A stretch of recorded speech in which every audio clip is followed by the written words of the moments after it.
Mark Jensen thought it was just another rainy night in his cab. Until a woman jumped in and whispered, "Just drive." By morning, fake federal agents were at his door. By night, he was running through Portland with her, his son. And proof that could destroy her billionaire father. Before we begin, drop a comment with where you're watching from. And don't forget to subscribe for more stories like this. Let's begin. Rain slicked the streets of Portland in sheets, turning the courthouse steps into mirrors. Mark Jensen had just pulled his battered Crown Vic into the taxi lane when the back door yanked open.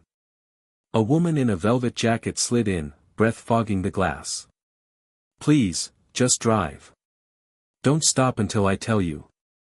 He glanced at the rearview. She wasn't just scared, she was scanning every reflection like she expected one to lunge at her. No destination. Anywhere but here. She pulled a folded wad of bills from her pocket and set it on the seat. Double the meter. No questions. Mark's first instinct was to ask what she was running from. His second, stronger, was to put the car in gear and get her out of downtown before whatever it was caught up. As the city blurred into dark river roads, she never relaxed. Fingers tapped her knee in a rhythm too precise to be nerves. When they stopped at a cliffside overlook above the Pacific, she finally exhaled. "Thank you, for letting me breathe." Then she was out the door and swallowed by the fog. Mark sat there, meter still running, watching her vanish. It wasn't until he got home that he found the burner phone tucked under his floor mat. One number saved. One unread message. He tapped it open, "They know you were with me. Run."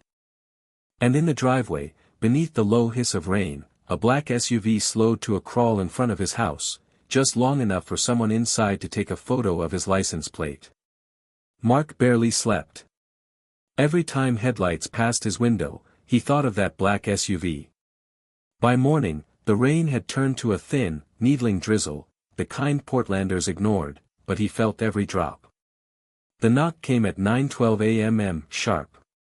Too sharp. Two men stood on his porch, suits dark enough to drink the daylight, badges lifted just long enough for his eyes to register them before sliding away. "Mr. Jensen," the taller one said with a smile that felt practiced. "We're with the Department of Justice. We'd like to ask about a fare you picked up last night." Young woman. Velvet jacket. Mark kept his hand on the doorframe. "I pick up a lot of people. This one's important," the shorter man pressed. "She's in danger. We can protect her." Mark thought of the message on the burner phone. "They know you were with me. Run." He forced a casual shrug. "Sorry, don't remember her." The taller man's smile thinned. "If you do, call us immediately." He handed over a card. The embossed seal caught the gray light. When their black sedan rolled away, Mark shut the door, pulled the burner from his pocket and typed, "They were just here." The reply came in seconds. "They're not DOJ. They work for my father." Before he could type again, his phone, his real phone, rang. "Dylan." "Dad," his son's voice was tight, uncertain.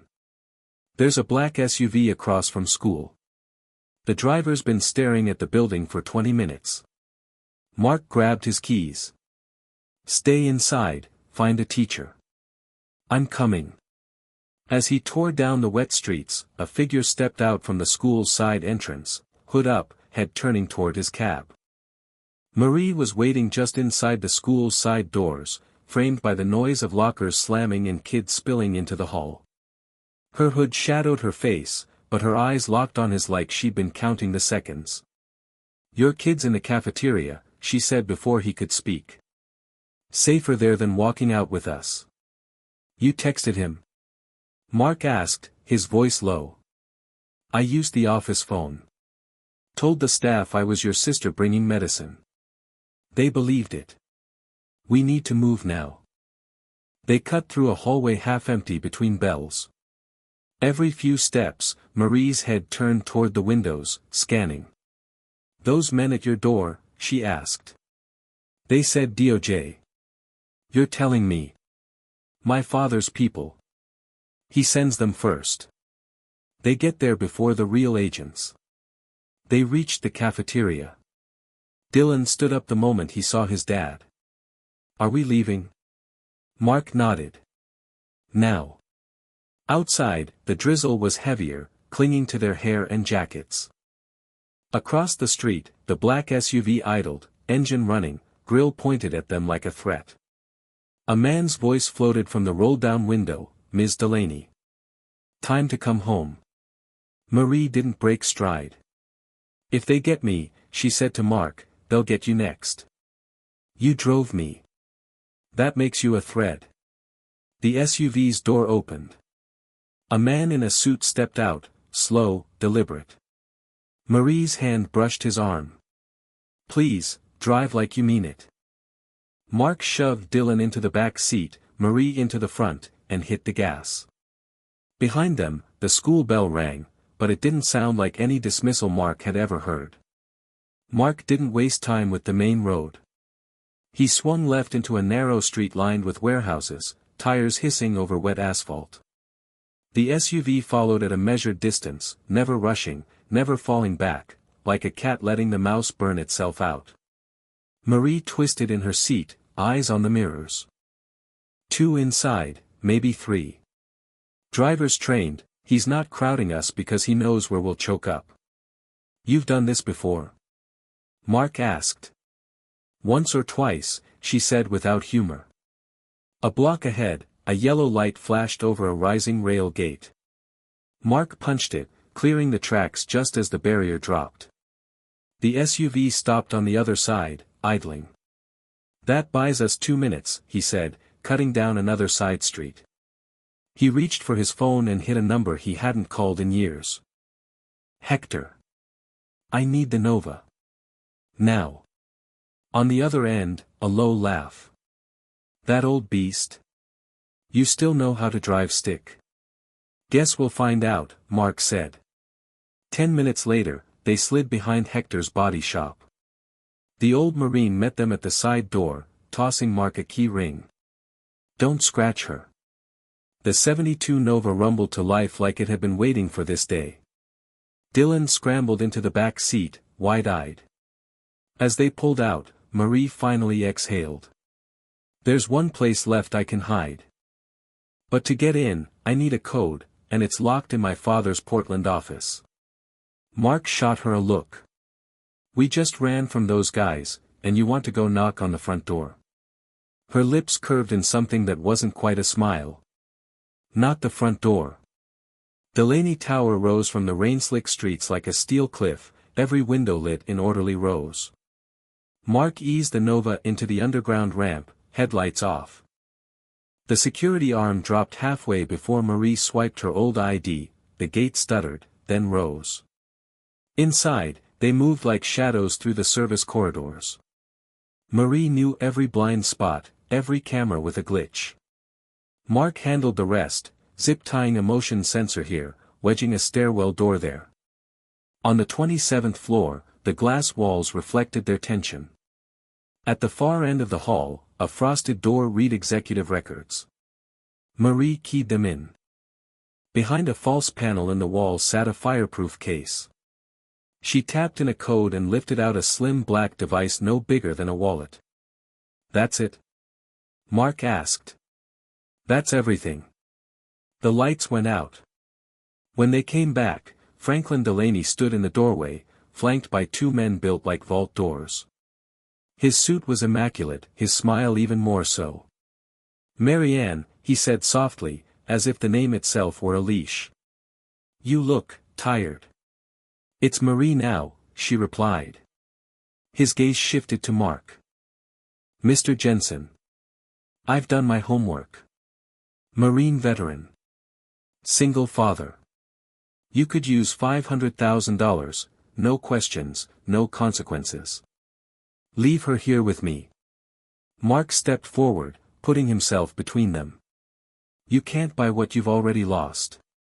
Delaney's smile hardened. Security will be here in 30 seconds. I suggest you think faster. Marie's grip on the device tightened. We have to move. Now. Marie yanked him toward a side door, down a stairwell that smelled of dust and coolant. The echo of boots followed, steady, unhurried, like Franklin's men knew the building better than they did. On the basement level, she kicked aside a yellow caution sign, revealing a maintenance hatch. This drops into the service tunnels. Mark pried it open, lowering her down first, then pulling it shut above them. The air was damp and metallic, humming with unseen machinery. Pipes ran along the ceiling like veins. They moved fast, weaving between steam bursts and dangling wires. Footsteps thudded above, then the clang of the hatch reopening somewhere behind them. They're in, Mark muttered. Marie clutched the device to her chest. What happens if they catch us? You go with them, I get a bullet, Mark said flatly. They reached a grated exit under the loading docks. Mark shoved it open just enough to squeeze through into the rain, dragging Marie with him. The Nova waited where they'd left it, hidden between two delivery trucks. Mark started the engine, and froze. In the rearview mirror, headlights appeared at the far end of the alley. The SUV. They must have tracked the car, Marie said. Mark's mind flashed to the trunk, to the decoy he'd lifted from the office alongside the real device. Switch seats, he told her, already reaching back. You're driving now.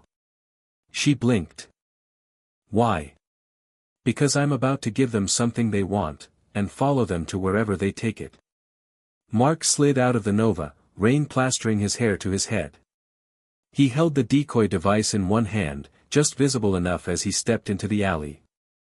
The SUV rolled closer, its high beams cutting the dark. A man got out, tall, built like he'd been carved out of a wall. No words, just an expectant hand held out. Mark dropped the decoy into his palm. You tell your boss that's all there is. The man studied him for a beat, then turned back to the SUV without a word. The door slammed, and the vehicle pulled away.